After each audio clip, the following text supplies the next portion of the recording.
Hi guys, hope you all are doing good. So in the previous video we have learned how to delete a node at the end of the double linked list. So in this today's lecture we'll learn another important operation, that is deletion at any position in double linked list. So without any delay, let's begin our today's lecture. Suppose we have double linked list. So it starts from null, backward 10, forward backward 20. So in this exam we'll take 4 nodes. So we add 40 also. So forward null. So now we want to delete the third position, so that means the third position contains 30. So now we want to delete the third node. So after deletion the linked list becomes null 10, forward backward 20, and forward backward 40, and forward null. So this 30 is removed from the double linked list. So how can we do it actually? So let us learn in step by step. So suppose you have 4 friends, so 10, 20, 30, and 40. So now this 30 friend wants to leave this place, he wants to go to home. So obviously he gonna go, I mean the 30 element will go on a, the 30 friend will go out. So then the linked list becomes 10, 20, 40. So this space will be remain. So now 20 and 40 hold each other hands. So they're gonna be beside each other. So now it's gonna becomes 10, 20, 40. So in the exact the same way the double linked list works in this exact way. So for that, first we need to create a temporary pointer.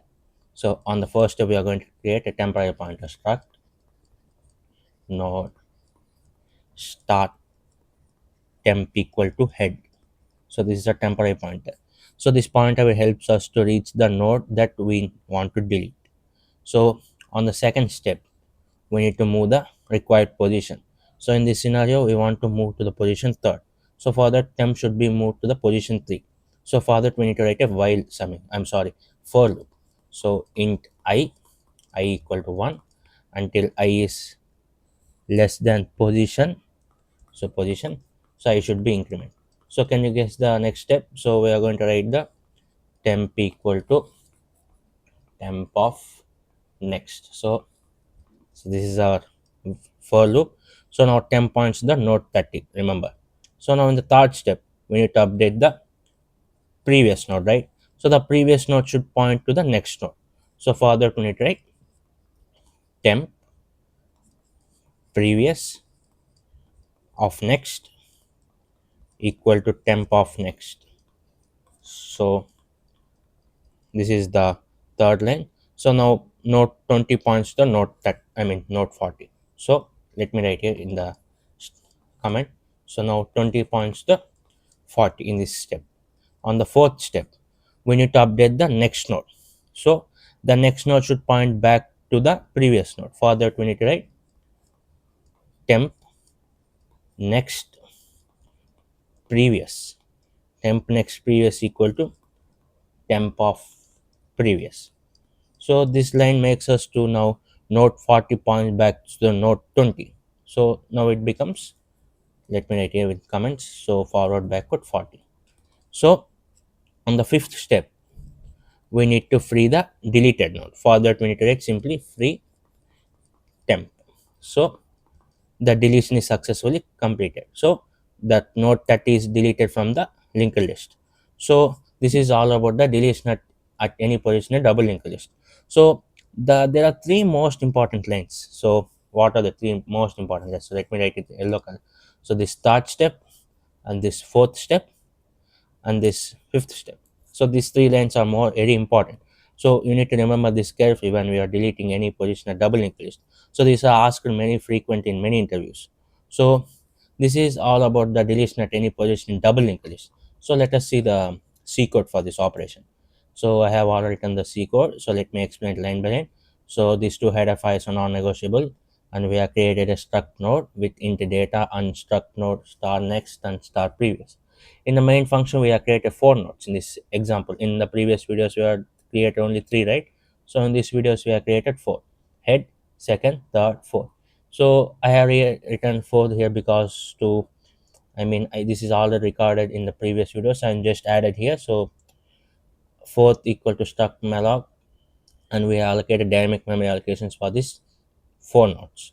So, and we are given some values. So head equal to 10, second equal to 20, third equal to 30, and fourth one equal to 40 with the previous and next values. So we want our int position 3, right? So we are declared position equal to 3. So we have to create a temporary pointer to, to move the temp to the position node. So for that we are created temp equal to head, and for the for loop int I equal to 1, I is less than position, I is incrementing. So temp equal to temp of next. So the temp will move to the our required position node. So for that we are required temp of previous of next equal temp of next, and these three are, as I discussed in the earlier. So temp of next equal temp of, I mean temp next of previous equal temp of previous, and we are going to free the temp node. So here deletion is successfully completed. So now we want to display the final double linked list. So for that we need to declare first temp equal to head, and until temp is not equal to null, print the temp data, and we are returning the 0, and the output will be 10, 20, 30. So this is the C code. So let me ask you some questions. Why do we update two pointers actually? So because every node in a double linked list is connected in both forward and backward directions, right? So for that we are going to update the two pointers. So why we do use free? So this is asked in many interviews, so this is very important. Why do we use free function here? So here, why we are use free function? To release the memory occupied by the deleted node. So we need to delete it, right? So now the important question is, what is the time complexity? So what is the time constant? Can you guess it? I am going to give a hint. So in the worst case, we will need to traverse entire linked list. So automatically, yes, time complexity will be big of n. So this is the time complexity, because we may need to traverse the list to the reach the required position, right? For example, if the required position is at last node, we need to traverse entire linked list. So due to our bad luck, if the deleted element is not present in the double linked list, we need to traverse entire linked list, right? So this is the worst case. So big of n. So important note is, before deleting a node, always check the list is not empty or the position is valid. So if deleting the first or last node, uses the dedicated logic for those cases. So this is all about the deletion at any position double linked list. I hope this lecture is clear to everyone. If you have any doubts, you can ask in the comment section. So thanks for watching, and see you guys in the next lecture.